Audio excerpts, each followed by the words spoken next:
Hey everyone, Alan Brochstein of New Cannabis Ventures and 420 Investor here to provide an update of what took place in the cannabis market last week and to share a preview of our newsletter that we'll be publishing at New Cannabis Ventures tomorrow.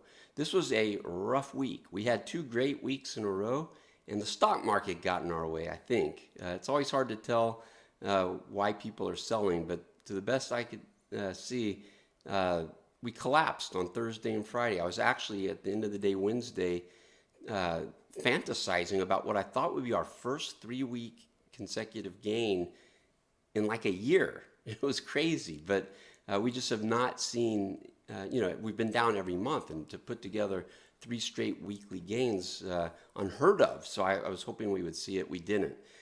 So when it was all said and done, we ended up giving up not all, but a lot of the gains of the prior week. We're still up month to date, just barely.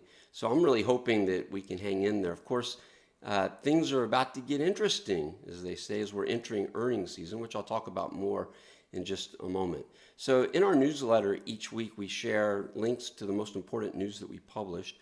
A lot of the news that we run tends to be curated press releases, and these are usually around either capital raises, financial reports, or M&A activity.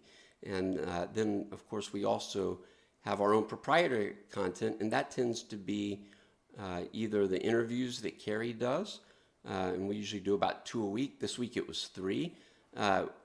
We also review state or country markets when we get data, and we had one of those this week. And then we also, once a month, will review the indices. So that's not coming up till after the end of February, March 1st. Actually, you'll probably see some of that right at the end of February and the rest on March 1st. And then we run usually once a month, sometimes twice a month, our revenue tracker. And still trying to figure out if I'm going to run that February 28th, 25th. So at the end of this coming week, most likely wait until March on that one.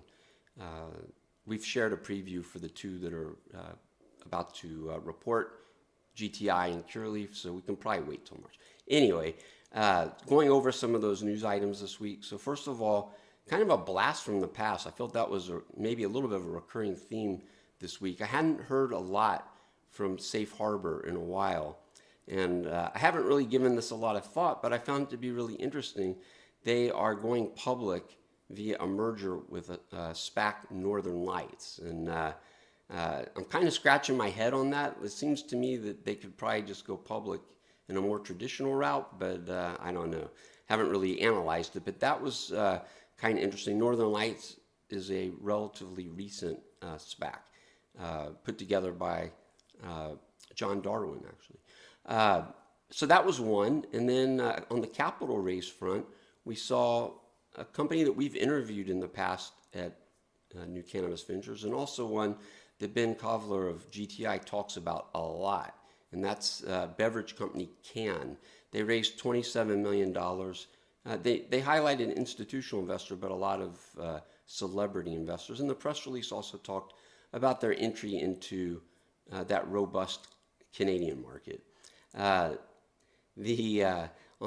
On the financial reporting side, we saw the Kronos Group numbers finally. I mean, these things are really stale.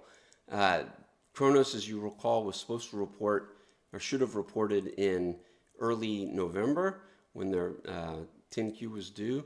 They finally filed, and as I expected, their top line was really solid. The data from Highfire has been suggesting that, continues to suggest that. So that was really the highlight of the report, the adjusted EBITDA, a little bit of a backstep there. So kind of a mixed near-term report, financial report from Kronos. And get ready, they're going to be reporting again, I think, this week or maybe early the next week. Their 10K is due, I believe, by March 1st. They didn't say the exact date, but on the conference call, the CEO said that they do expect, or the CFO said they do expect to file the 10K in time. So that would be coming up. So that'll be more interesting than what happened in Q3. And then also on the M&A front, we saw Israeli operator Intercure, which does business as Candoc, announced the acquisition of a company that goes by the name of Better in Israel. And so it was interesting. They kind of tried to pull a fast one here.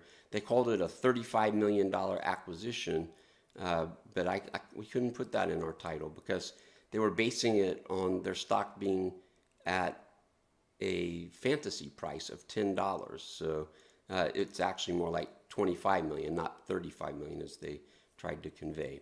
So those were the press releases from the week that made it to the newsletter. Of course, we published a few others. And then on the exclusive content, as I said, we did 3 interviews this week. And the first one, more of that blast from the past, because, gosh, we interviewed Safe Harbor, or I think maybe we just ran an article about them a long time ago. Safe Harbor, if you're not familiar with them, I didn't really talk about that one, but they're a Colorado-based company that was providing banking services, depository services to a lot of Colorado operators when nobody else would. But also from that blast from the past, Carson Humiston, who runs Vanks, came back for another interview with us. And Carson, she's a very young entrepreneur, and this is her first job out of college, and she's about 6 years into it already. It was a really great listen because for any entrepreneur, it was a good listen, I think, but anybody following the cannabis industry as well. She really did a good job of explaining kind of where the company was and where it is now. But my favorite anecdote was how they were down to, they had $10,000, 5 employees, $10,000, and they went to the MJ Biz conference in Nevada. I guess they put it all on red, and they said that they were going to close the company if they didn't come back with more than $10,000 of orders. So it turned out that Vanks, which is a recruiting company, was able to get like $35,000 or something. The rest, is, as they say, is history. So the company recently raised a decent amount of money from some well-known investors, and has really helped a lot of companies. So I really enjoyed the opportunity to not only listen to that interview, but to give them a platform to talk about what they've done. We also published an interview with Fire and Flower, and Fire and Flower has evolved greatly and become more of a data play. And Trevor Fincott in that interview kind of explained the company's evolution. And then the third interview, so yeah, usually it's 2, this week 3. The third one was about a company probably most people haven't heard of before, but it's called XS Financial, and they're actually publicly traded, but that's not really the point.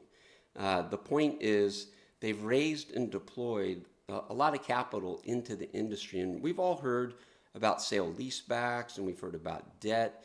This is different. It's equipment finance or equipment leasing, and they've worked with some very well-known companies. So again, they've done a lot for the industry, and at New Cannabis Ventures, we're trying to highlight companies that might make good investments. We don't tell you if they would or not, but we're also trying to highlight companies that are just doing things that are helping the industry, and I thought we did that this week very well, in fact.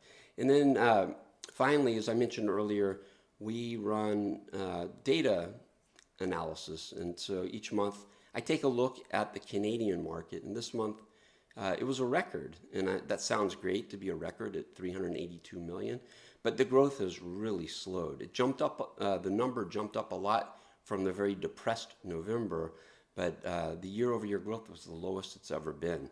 And it's being driven by Ontario. We're seeing other markets slowing as well, but even Ontario fell from like 88% to 68% year over year from November to December. So anyway, another interesting little tidbit. I'm trying to really understand the seasonals in the cannabis space better. I haven't seen a lot written on this, but I'm starting to get a sense that people give cannabis gifts for Christmas, and that may be, I know Omicron was certainly an issue, but we got a little hint, at least in the Hi-Fire data. I shared a graphic in that piece that shows the edibles market share. It really jumped up in December. And so before you get all excited, it fell in January. I think people buy edibles and give them as gifts to people in Canada. And maybe there's some of that going on in the United States too. I don't know. For now, I'm going to think Omicron really helped boost those numbers in December in a lot of markets. So each newsletter also has a little bit of insight or analysis as well. And so this week we talked about the upcoming earnings season for MSOs, and we shared a table that has the revenue estimates for 2022 for all 10 or the top 10 MSOs by market cap. And we show what the growth rates are going to be and how those estimates have changed since the end of November. That's not a random date, the end of November. The end of November was after analysts had already made their changes following the Q3 reports. And so on average, the estimates have declined in the last almost 3 months by about 3%. And so we share those. You can take a look at that table. And we also kind of weigh in, we explain why the estimates have come down a little bit, and as well as maybe they haven't come down enough. The silver lining, in my view, is I think the prices kind of reflect this already. So stay tuned. I think this is going to be a very interesting earnings season, not so much about what happened in Q4, but the outlook this year. And we explain why it's really tough for these companies and the analysts as well to be confident in their outlooks for 2022 for a couple of reasons. So you can look at the newsletter if you're interested in that. So again, I know this sounds corny, but if you like these videos, be sure to subscribe to our YouTube channel, and then you'll see them every week. And also in the summary of this, I have a link to sign up for our newsletter if you want to just get that delivered to your email inbox every Sunday morning. So with that, have a great long weekend, everybody. After that rough week last week, we deserve a long weekend, and hopefully next week's a good one. Take care.